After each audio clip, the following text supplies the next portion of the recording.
Hello friends, good morning সবাইকে। কৃষ্ণনগর অর্থাৎ তোমাদের নদিয়া ডিস্ট্রিক্টের নতুন একটা নোটিশ ছেড়েছে 27 ফেব্রুয়ারি 2024 এনগেজমেন্ট অর্ডার, যেটা ফর্ম ফিল আপ হয়েছিল 2/6/2023 17/3/2023। ফর্ম ফিল আপটা হয়েছিল 17/3/2023 15 ফাইন্যান্সের আন্ডারে। 7 দিনের মধ্যে জয়েনিং হতে হবে।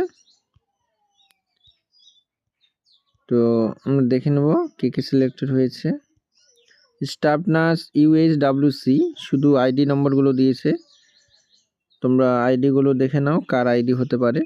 ইউআর স্টাফ নার্স থেকে 10 জন, স্টাফ নার্স NOSM থেকে 11 জন সিলেক্টেড হয়েছে, আর স্টাফ নার্স পলিক্লিনিক থেকে 4 জন সিলেক্টেড হয়েছে, ল্যাবরেটরি টেকনিশিয়ান থেকে 2 জন,